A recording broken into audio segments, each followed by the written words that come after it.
Business cycles and investment decisions. The previous topic described how to get a handle on the economic climate of the country and introduced you to some very basic notions of monetary and fiscal policy. As you develop your skills in managing your investments, we urge you to keep abreast of economic news through newspapers, televisions, podcasts, social media, and of course the PI website. The Indian business cycle. While business cycles have been extensively studied and documented in the West, it is only recently that economists have been able to identify the turning points in our country. Figure 1 reports one such effort. As you can see, shaded bars reflect economic downturns.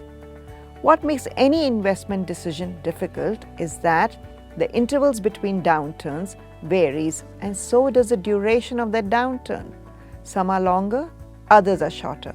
Never easy, this prediction business, but for now, this is about understanding.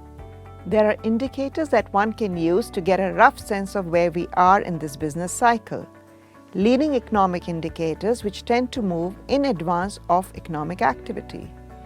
As an example, when businesses start increasing their orders for big-ticket items like machinery, automobiles, jets, then that is a signal that economic activity is beginning to increase. Likewise, coincident indicators are indicators that move with the business cycle. The level of GDP that we showed you is a good example. Lagging indicators are indicators that occur after the event. One example is that unemployment rate, which is usually high at the end of a recession. Business cycles and clues about investing. Let us discuss the business cycle in detail to see how it might affect your investment portfolio. The peaks and troughs of the cycle in Figure 1 are referred to by investment analysts as full recession and full expansion. Economies are like supertankers. They take a while to change direction and speed. Experts examine volumes of data to identify where we are in the cycle and which way we are headed. To build our story, let us start somewhere between the full recession and early expansion stage. The economy is in a somewhat sluggish state. Consumers have been spending less, but their confidence is improving. Industrial production has been low, but seems to be picking up. There is a green shoot here and there. Interest rates are close to their bottom. The stock market, itself a leading economic indicator, appears to have stabilized. It is even picking up a bit. In an environment where the recovery is on horizon, the equities that would be expected to perform the best are growth stocks, right? Slowly, this early recovery gains some momentum.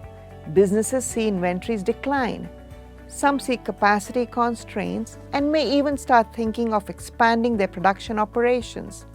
For this, they have to borrow money.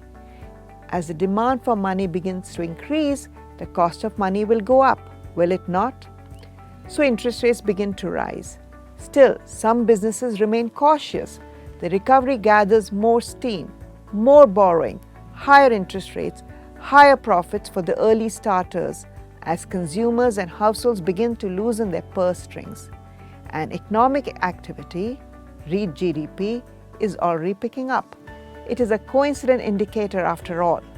Near the peak, things are firing on all cylinders. Interest rates are high. Bond prices therefore are very low. This may be a good time to start picking up some bonds to add to your portfolio, might it not?